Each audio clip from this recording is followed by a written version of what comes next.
Saudaraku yang dikasih Tuhan, pada kesempatan hari ini lanjutan dari yang kemarin ya, 2 minggu yang sudah kita jalani. Kita belajar firman tentang api dan mezbah.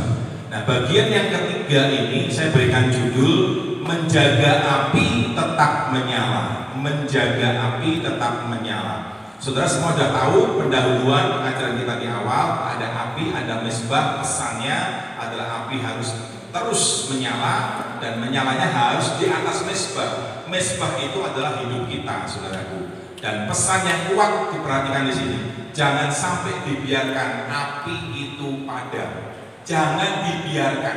Jadi ketika saudara merasakan sesuatu, aduh rasanya kok api rohku terhadap Tuhan, semangatku, passionku, gairahku, kerinduanku sama Tuhan kok sudah semakin padam rasanya. Aku udah gak peduli Tuhan lagi, aku udah gak rasakan sesuatu lagi sama Tuhan. Itu berarti sudah sebuah warning buat kita, saudara.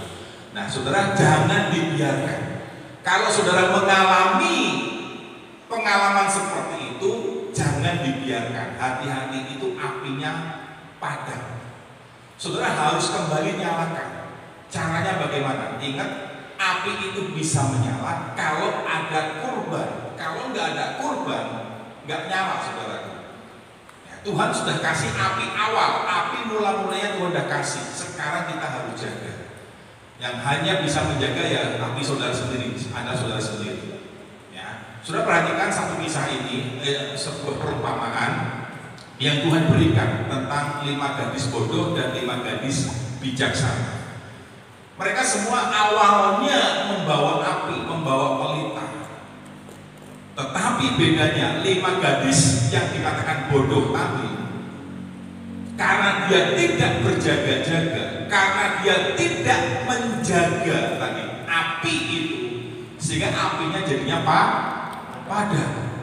Sementara 5 gadis yang bijaksana yang ditulis Alkitab, dia api menyala tapi dia jaga supaya bagaimana api ini jangan sampai padam sampai kedatangan Tuhan Yesus, sampai kedatangan Sang Mempelai. Kalau di perumpamaan itu Matius 25 itu dia jaga supaya apinya jangan padam. Perhatikan pesan ini baik-baik.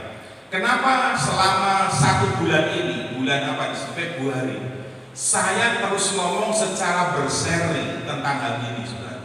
Pesannya, ayo jaga apimu, jaga apimu, jaga apimu. Kita udah belajar api itu apa, simbol dari apa, kehadiran Tuhan itu jangan sampai padam. Api berbicara tentang apa, pekerjaan Roh Kudus itu jangan dipadamkan. Api berbicara tentang apa, api tentang kehidupan doa dan kehidupan ibadah kita. Api berbicara tentang hubungan kita dengan Tuhan, persekutuan pribadi kita dengan Tuhan, itu jangan sampai padam atau jangan dipadamkan, jangan. Kenapa ini penting hari-hari ini saya sampaikan bersama-sama kita di tempat ini? Karena berdasarkan perumpamaan tadi, 5 gadis yang bodoh tadi yang tidak menjaga apinya sehingga apinya padam, ternyata dia tidak bisa masuk ke surga, saudara. Jadi gambaran perumpamaan itu kan berbicara tentang kedatangan Tuhan Yesus untuk kali yang kedua. Itu cerita, kisah Yesus memberikan perumpamaan ini loh, nanti kedatanganku nanti kelak kayak gini gambarannya.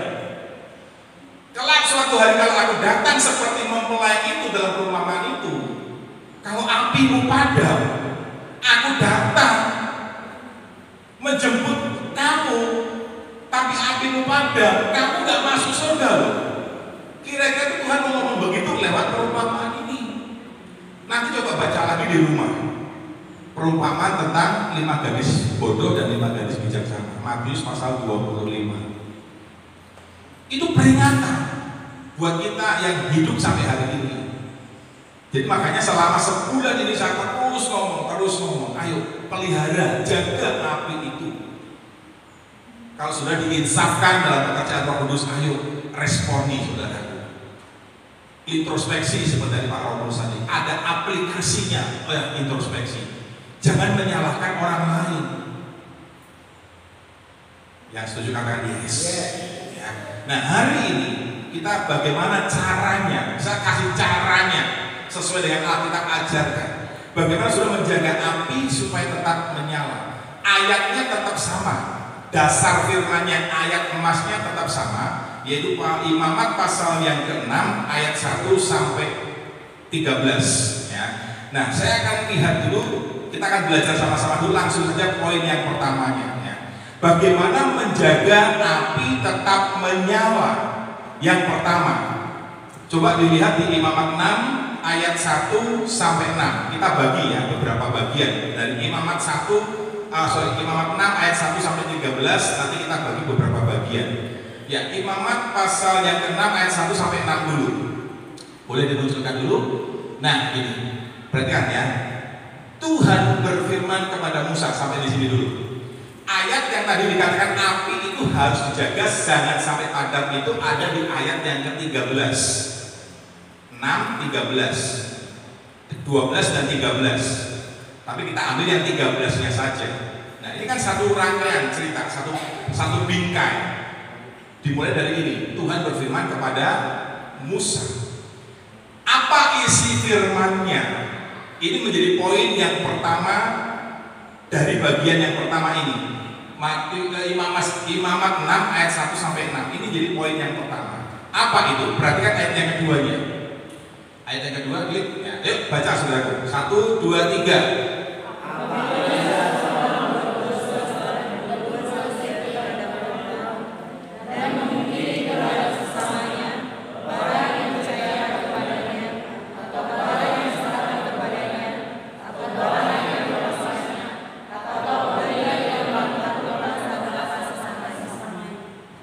Lagi, satu lagi, tiganya.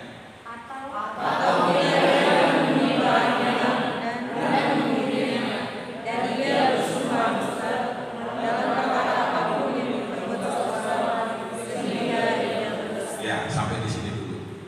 Poin yang pertama, bagaimana cara Alkitab untuk kita, untuk saudara dan saya, supaya api itu jangan sampai padam, tetap menyala. Yang pertama, saudara harus pastikan saudara punya kesehatan moral. Renungkan ini saudara. Saya berhenti sebentar. Selalu. Alkitab itu ada kata selah. Selah artinya itu berhenti sejenak. Kenapa banyak orang-orang Kristen, anak-anak Tuhan, hamba-hamba Tuhan, pelayan-pelayan Tuhan, pekerja-pekerja Tuhan, hari-hari ini apinya padam? Cek and recheck. Yang pertama, pastikan jangan-jangan saya punya kesehatan moral sudah rusak. Kesehatan moral akan membuat api saudara padam. Kalau kesehatan moralnya jelek, moral saudara nggak sehat, apinya padam. Ayat ini Tuhan berikan kepada Musa. Tuhan sampaikan kepada Musa. Musa, kamu ngomong sama umatku Israel. Tadi ini berbicara tentang kesehatan moral. Kalau yang tadi Pak Romulus beberapa bagian yang lalu itu tentang kesehatan emosi. Ya.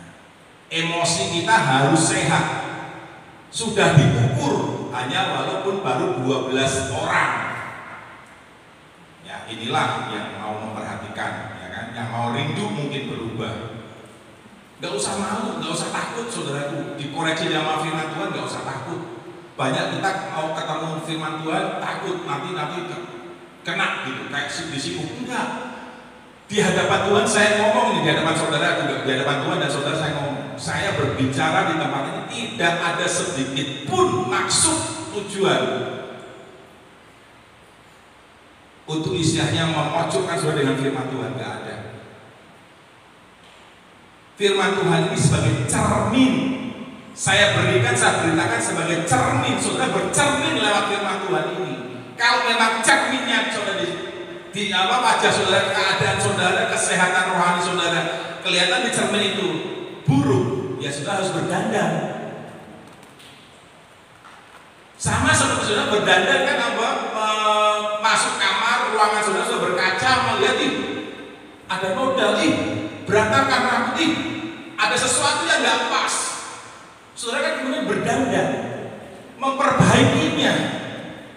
Nah, sama firman yang saya sampaikan dari mimbar ini itu cermin, bukan maksudnya untuk menunjuk saudara, bukan untuk menyinggung saudara, bukan, nggak ada sedikit pun maksud itu, saudaraku. Nggak ada maksud untuk menuduh saudara, enggak. Karena firman Tuhan pedang bermata dua buat saya juga. Jadi apa yang saya sampaikan itu juga saya lakukan. Kalau saya nggak lakukan, ya saya bersalah di hadapan Tuhan. Tuhan bilang kamu hanya bisa ngajar, kamu hanya bisa ngomong tok. Tuhan nanti ngomong begitu sama saya. Clear semuanya, saudaraku? Clear, nggak ada maksud tujuan apapun. Jadi saudara ketika berangkat dari rumah mau ibadah, saya merasakan di dalam insting saya, kayaknya kok cuma sepertinya kok takut ya ketemu sama firman Tuhan yang menegur, yang keras, takut ya. Akhirnya menghindar, nggak usah ibadah. Ada mungkin yang berpikir seperti itu. Nah, hari ini jangan ada lagi. Saudara datang ke tempat ini untuk bercermin, keadaanku masih sesuai nggak ya dengan apa yang Tuhan harapkan. Oh, kalau masih ada noda di sana sini, ya ayo kita sekarang pulang dari tempat ini berdandanlah, make over diri saudara. Itu sikap seorang murid yang benar. Clear, saudaraku? Haleluya. Puji Tuhan. Yang pertama sudah harus pastikan sehat moral. Hidup ini sambil menunggu Tuhan datang, ayo moral kita disehatkan. Karena banyak orang Kristen moralnya nggak sehat. Contohnya apa? Tadi ayat yang kedua, tidak mau mengembalikan barang yang telah dipinjamnya. Terus saya nggak tahu saudara pinjam apa sama satu dengan yang saya nggak tahu loh ya. Jangan dikira wah ini Pak Hendy nuduh nih, Pak Gembala ini nuduh saya. Enggak, ini cermin. Perhatikan ini, tidak mau mengembalikan barang yang telah dipinjamnya atau disewanya atau dititipkan kepadanya. Sekarang sudah bercermin, cek and recheck, saudara kayak gini enggak? Kalau kayak gini berarti moralnya enggak sehat. Ini membuat apinya padam. Supaya api tetap menyala, pastikan moral saudara sehat, moral saya sehat. Banyak kan orang Kristen kalau pinjam sesuatu, ya bisa lupa, benar-benar lupa, bisa pura-pura lupa, bisa apa lagi? Ya. Sekarang firman Tuhan ngomong sama kita semua, sama saya juga. Dan saya pun juga ngomong sama saudara, kalau misalkan mungkin saya lupa, mungkin saya nggak ingat, saya pernah pinjam sesuatu apapun sama saudara, ingatkan sama saya. Saudara ngomong nanti pulang ibadah, saudara ngomong, saya punya pinjam apa? Nggak apa-apa, silakan ngomong. Barangkali saya pinjam buku lupa, misalkan saya pernah pinjam buku sama saudara, saya lupa nih, nggak ingat nih. Bukan pura-pura lupa, tapi benar-benar nggak ingat. Saudara ingatkan sama saya. Oh, tadi om pinjam ini om. Kapan? Bulan yang lalu. Apa ya? Ini. Nah, ya oke. Nanti coba ya. Kalau saya, oh iya benar. Nah, saya balikin. Demikian juga saudara. Kalau ada pinjam atau saudara dititipin sesuatu, balikin. Balikin. Oh balikin. Bilang kiri kanan.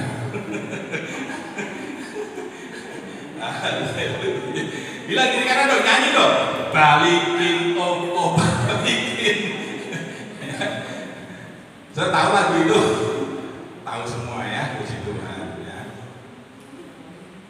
Ayo saudaraku, sehatkan moral kita. Saudara dititipin apa? Itu bukan punya kita, bukan punya saya, bukan punya saudara. Balikin. Nanti sampai di rumah ingat-ingat ya. Termasuk yang punya hutang itu juga sama kan tadi. Hutang tetap harus dibayar, sudah. Jangan melupakan hutang. Haleluya. Supaya apinya nggak padam. Jadi kalau sudah punya angsuran, misalkan punya pinjaman, ya harus selesaikan itu. Jangan sampai macet, jangan sampai mogok, jangan sampai bermasalah, membuat api saudara padam nanti. Itu menyangkut kesehatan moral. Ada yang pinjam, ada yang titip, ada yang sewa. Jangan dibawa. Itu menjadi ganjelan. Sudah nggak bisa gerak. Seperti mobil tuh kayak diganjel gitu. Nggak bisa maju. Makanya nggak bisa bertumbuh. Karena apa? Padam apinya. Nggak ada gairah, nggak ada passion. Nggak bisa mau insaf, nggak bisa. Karena ada ganjelan, ada seperti batu besar. Nah ini harus disingkirkan, di kesehatan moralnya harus, yang nggak sehatnya harus disingkirkan. Coba ya nanti cek bercermin di rumah masing-masing, merenung apa ya, saya pinjam apa ya sama teman saya ya, saya pernah pinjam baju, wah, misalkan pinjam sepatu, misalkan pinjam uang, pinjam apa, ingat-ingat saudara, jangan sampai melupakan, jangan sampai kurang-kurang lupa, langsung balik. Pulang dari ibadah kalau sudah diingatkan Roh Kudus, dan sekalian Roh Kudus menginsafkan kita, ingat tadi firman-Nya, insaf, oh iya, cari barangnya, balikin sudah. Kalau orangnya nggak ada di sini gimana? Nggak apa-apa, sudah telepon aja. Bro, sis, saya pernah pinjam, saya mau balikin, sorry ye, saya lupa ye. Saya mau balikin nih. Alamatnya di mana? Saya mau paketkan. Misalkan.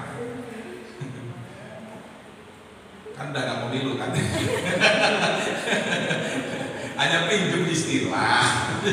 Cuma pinjam. Haleluya. Siap untuk menyehatkan moral kita semuanya? Apinya menyala terus nanti. Perhatikan yang selanjutnya, melakukan perampokan, pemerasan, penindasan terhadap sesama. Oh, ini nggak sehat moralnya, saudara. Ada yang pakai sistem kayak gini, pemerasan atau apa tadi, penindasan.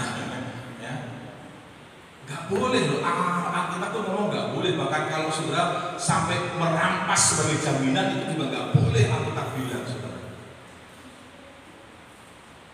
Ada orang pinjam sama kita untuk jaminannya, kita sampai rampas, ambil. Kita baca sudah nggak boleh itu. Jangan kamu rampas. Nggak boleh juga. Itu nggak sehat moralnya. Sorry ye, saya harus ngomong begini ye. Demi supaya saudara sehat moralnya. Nggak usah pakai joget saudara. Perhatikan ayat yang keempat. Pada hari kesalahannya terbukti. Nggak usah baca, saya bacakan aja. Atau dimunculkan aja nggak apa-apa. Munculkan aja, tapi saya bacakan aja.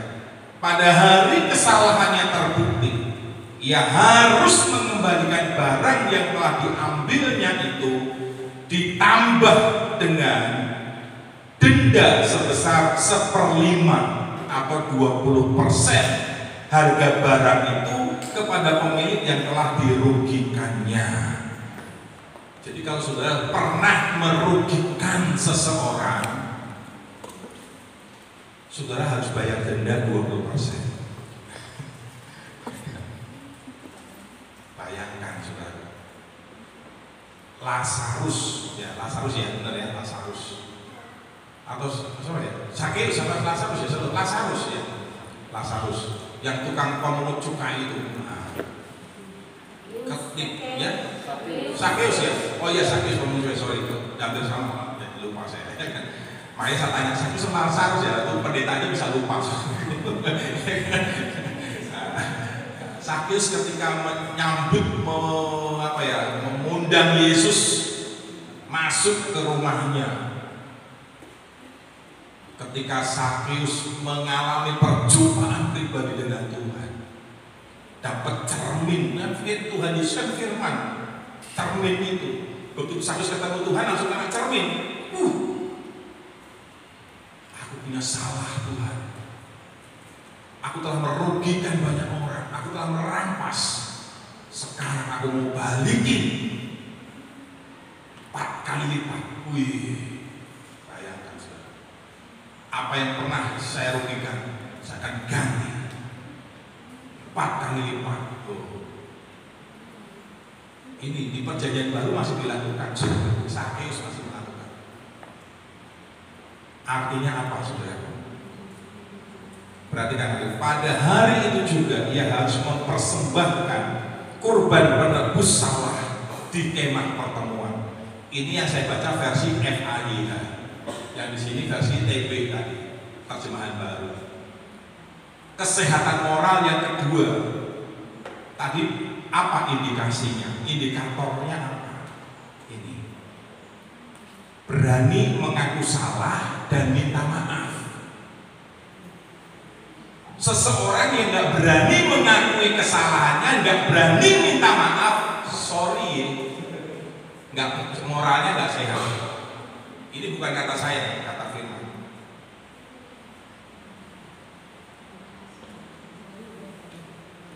Sudah berani mengaku kesalahan, berani minta maaf, sehat moral saudara. Sudah terlambat datang, berani mengakui, berani minta maaf, ada sesorinya, ada sesorinya saudaraku. Sorry, maaf, saya terlambat, saya nggak hadir, maaf. Ada saudaraku. Ini moral saudara. Kebanyakan orang Kristen gimana? Terlambat? Gimana? Gak ada omongnya. Cuek. Nggak apa-apa, santai aja. Emang gue pikirin. Sekarang bangun budaya baru. Kalau saudara mungkin dulu nggak pernah diajar seperti ini, sekarang ayo di masa sekarang bangun budaya ini. Berani mengakui kesalahan dan berani minta maaf. Ayo sama-sama kita bangun budaya itu di komunitas kita ini. Saya juga mau belajar membangun budaya itu. Bagaimana saudaraku? Masih menyala gak apinya? Nah, kalau padam hati-hati loh.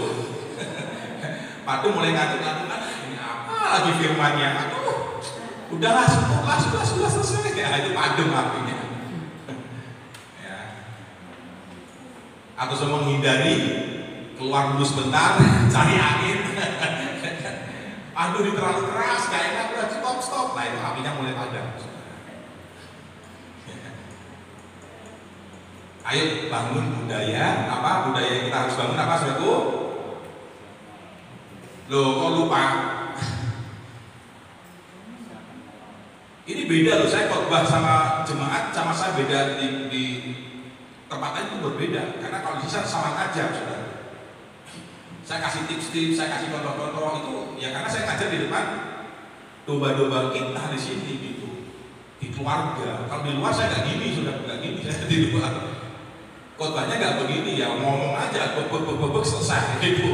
Kalau di sini enggak, saya nggak bisa begitu. Saya harus mengajar, menuntun saudara. Karena saya diserahi tanggung jawab sama Tuhan untuk memimpin, menggembalakan saudara. Apa budaya yang harus kita bangun? Berani mengakui kesalahan dan berani minta maaf. Coba praktek sekarang ya, sebelum di rumah atau di mana berada, kita praktek di sini. Coba kiri kanan saudara saja. Aku minta maaf, aku salah. Hanya praktek aja, praktek. latihan. Mam, aku salah, Mam. Mungkin tadi pagi, ya, persiapannya molor misalkan. Ya. Kita anggap biasa. Sehingga akhirnya ibadah telat misalkan. Siapa yang penyebab telatnya? Berani nggak ngakui kesalahan? Gara-gara kamu sih tadi jemput sayanya terlambat.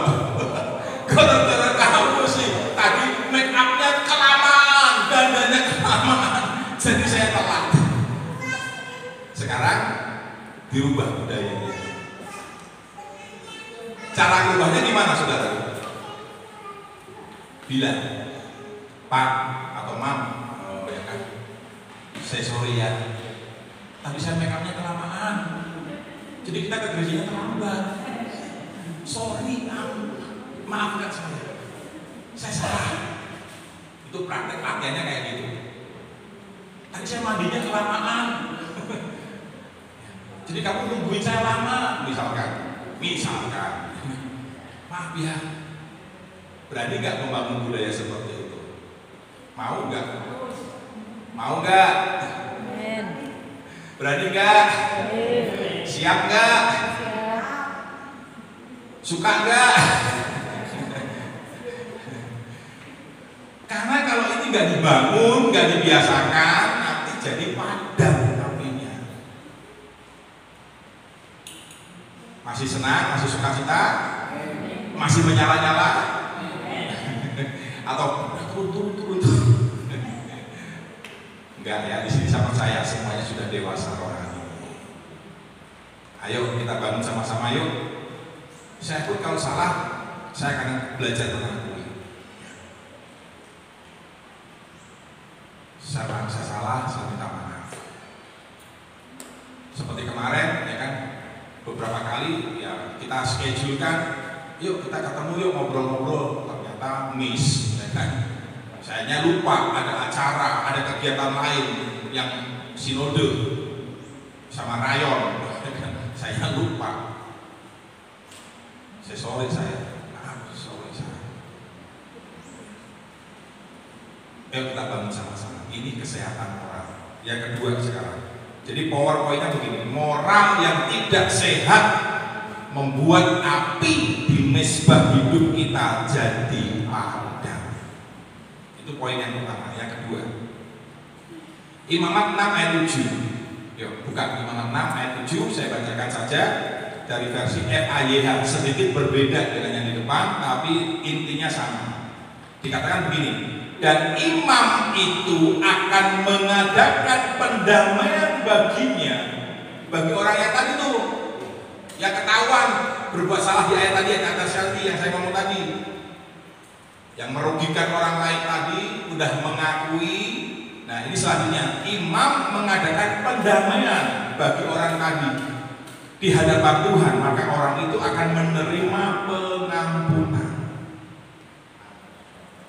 Yang kedua adalah sehat rohani. Dari ayat ini ada sebuah kebenaran. Yang pertama sehat moral, yang kedua sehat rohani. Kalau rohani kita sehat, apinya terus nyala. Tapi kalau rohaninya nggak sehat, apinya bisa padam. Simple, saudara. Lalu kita akan bertanya, saya bisa tahunya dari mana?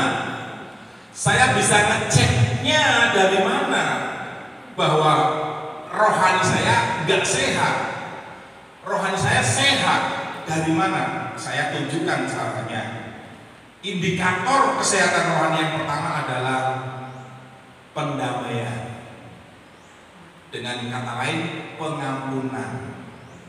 Orang yang sehat rohaninya, dia akan murah hati untuk mengampuni. Dia akan senang hidup damai, baik berdamai dengan dirinya sendiri maupun berdamai dengan orang lain dan juga berdamai dengan Tuhan. Itu indikatornya.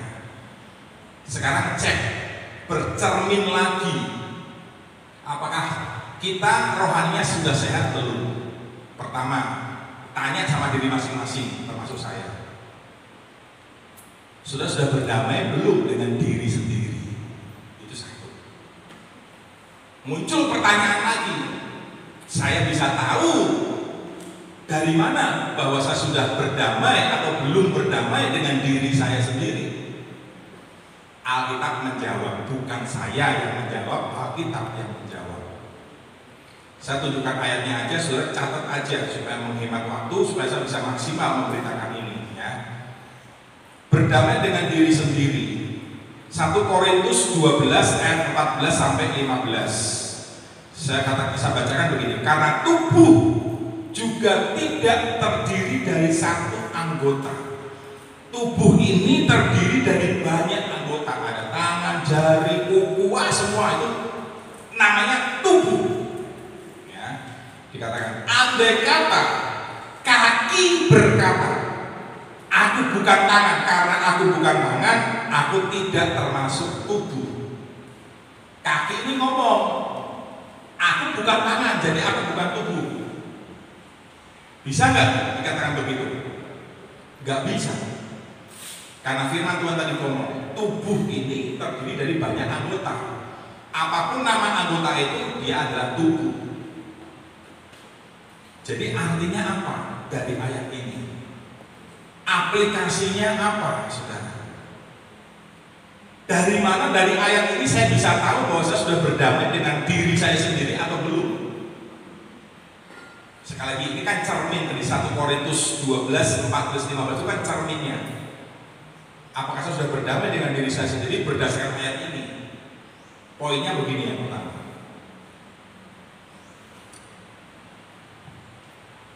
Tidak menyangkal diri sendiri. Orang yang sudah berdamai dengan dirinya sendiri, dia tidak menyangkali dirinya. Artinya apa? Artinya begini, saya ini kan Tuhan jadikan berharga. Kata firman Tuhan, saya ini berharga. Tetapi kita menyangkali hal itu. Kita menyangkali bahwa diri kita berharga. Nah, itu belum berdamai dengan dirinya sendiri. Jelas di sini saudaraku. Saya pelan-pelan, saudara, kalau cepat nanti nangkepnya lewat, saudaraku. Saya perlu pelan-pelan menjelaskan ini. Saudara bisa mengunyah, mencerna, dan sudah mulai tolong pahami, renungkan. Tadi kaki ngomong, aku bukan tubuh. Dia menyangkali. Kaki sedang menyangkali dirinya. Dia menyebut dirinya bukan tubuh. Padahal firman Tuhan bilang engkau tubuh. Kaki menyangkal dirinya bahwa dia bukan tubuh. Sama. Kita aplikasikan dalam konteks yang berbeda. Sama. Tuhan bilang engkau ini berharga. Engkau ini hebat. Engkau ini saksiku, engkau sahabatku, engkau biji mataku, engkau adalah hambaku. Tapi kita menyangkali, kita menolak itu. Berarti sudah belum berdamai dengan diri sendiri. Kalau benar-benar kita menyadari, oh ya aku ini hamba Tuhan. Hamba berarti melayani. Tapi prakteknya kita nggak melayani. Karena apa? Karena kita eksklusif. Tadi kaki ini punya sifat eksklusif. Eksklusif itu apa? Eksklusif itu terpisah, memisahkan diri, itu eksklusif. Menyendiri itu eksklusif. Nggak mau berkomunitas, menarik diri dari komunitas. Aku bisa sendiri. Aku nyaman sendiri. Kalaupun ada komunitas, komunitasnya komunitas eksklusif, hanya itu saja. Dia nggak berani keluar dari zona nyaman, karena mungkin takut, mungkin minder, mungkin apa, nggak tahu. Itu belum berdamai dengan diri sendiri, karena eksklusif. Aku bukan tangan. Bukan tubuh. Eksklusif, memisahkan diri, menarik diri, menjauhkan diri dari komunitas. Itu belum berdamai dengan diri sendiri. Sekarang sudah paham? Sekarang sudah mulai mengerti? Kalau mengerti, supaya sudah bisa berdamai dengan diri sendiri, ayo sekarang kita berkomunitas. Tapi komunitasnya jangan eksklusif, harus inklusif. Contoh begini, saudara. Kemarin waktu sidang umum majelis daerah khusus gembala, di Bogor. Ya, waktu pendaftaran, ketika saya setelah mendaftar, saya melaporkan diri, saya sudah mendaftar, mengkonfirmasi, pihak panitia WA ke saya bertanya, Bapak mau sekamar sama siapa? Supaya nanti dia bisa atur panitia. Saya cuma bilang begini, ini udah beberapa kali nih, bukan hanya kemarin, tapi tahun-tahun lalu juga sama seperti itu. Ditanya saudara, Bapak ingin sekamar sama siapa? Kemarin ditanya lagi saudara, saya hanya bilang begini, sudah panitia saja yang atur, sama siapa saja nggak apa-apa. Ini saudara.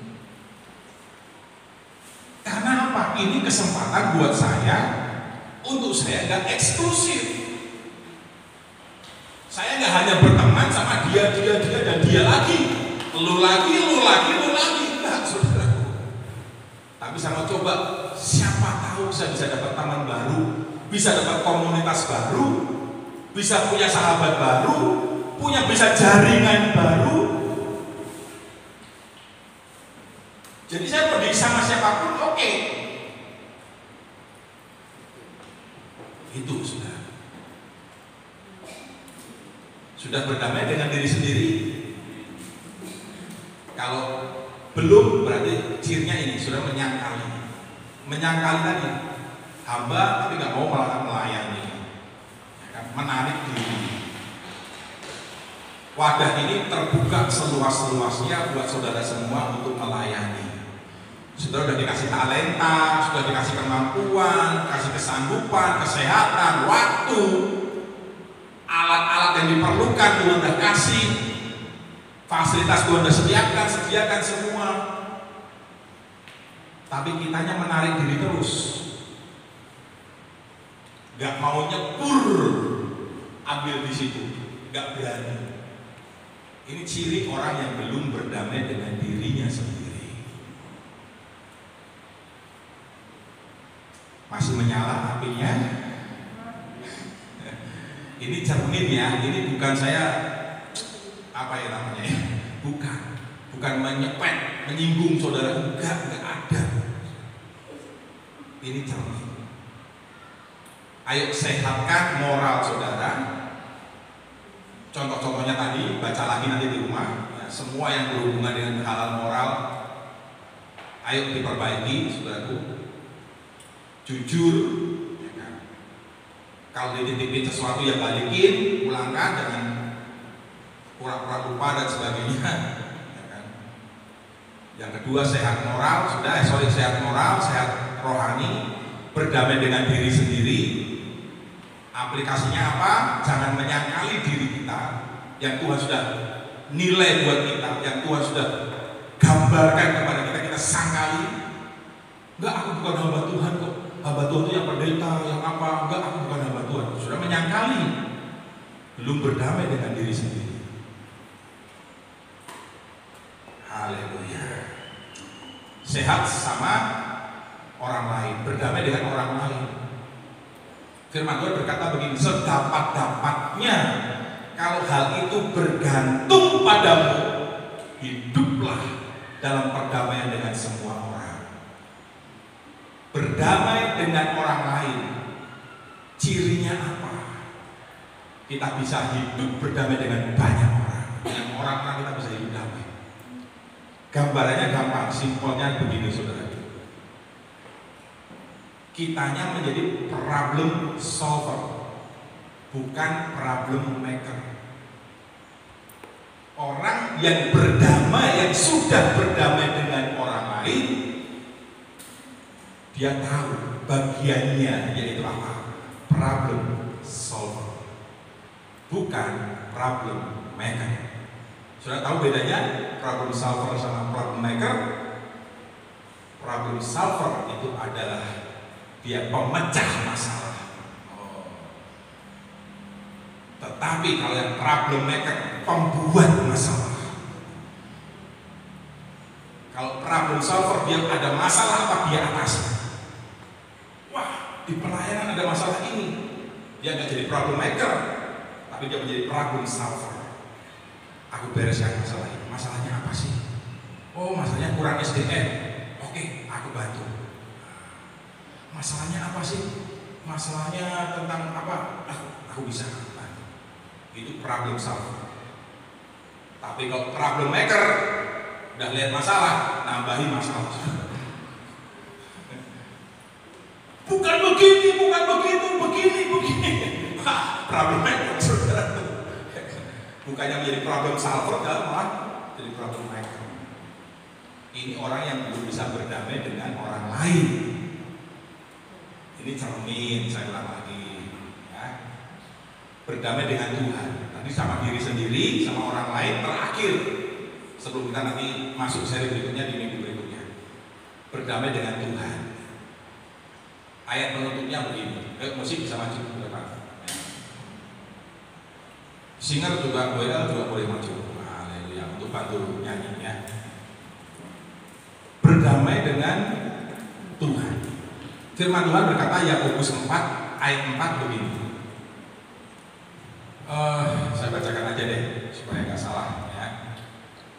Hai kamu orang-orang yang tidak setia, tidakkah kamu tahu bahwa persahabatan dengan dunia adalah permusuhan dengan Allah? Bersahabat dengan dunia sama dengan bermusuhan dengan Tuhan, nggak berdamai dengan Tuhan. Jelas, clear sekali. Bagaimana indikatornya saya berdamai dengan Tuhan? Sudah berdamai dengan Tuhan. Hidup saya tidak lagi hidup dengan cara dunia, tapi hidup dengan cara firman Tuhan. Karena siapa bersahabat dengan dunia, artinya cara hidupnya mengikuti cara hidup dunia, maka dia jadi musuhnya Tuhan. Saudara masih suka dengan kedagingan, masih nyaman dengan kedagingan saudara? Saudara sedang bermusuhan dengan Tuhan. Saudara judi, merasakan wah nikmat, enak. Saudara nggak mau lepaskan itu. Saudara asik di situ terus. Saudara sedang bermusuhan dengan Tuhan. Saudara mabuk-mabukan misalkan. Saudara merasa nyaman di situ, enak sekali. Roh Kudus yang bekerja menginsafkan dengan segala cara. Kita masih nyaman, aku masih enak di sini. Saudara sedang bersahabat dengan dunia dan sudah menjadikan diri saudara musuhnya Tuhan.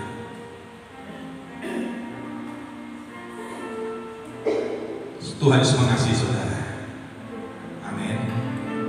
Ayo pulang dari tempat ini, mulai sudah bercermin dengan firman ini, pulang sudah makeover, introspeksi, mulai perbaiki. Apa yang kurang sehat dari moral kita, selama ini kita nggak jujur, selama ini kita suka bohong dan sebagainya, menipu dalam segala bisnis kita nggak jujur, mulai bertobat supaya moral kita sehat. Saudara. Berani akui kesalahan, berani minta maaf, termasuk dalam semua hal, dalam hal pelayanan. Dalam hal pelayanan saudara punya salah, sudah harus akui.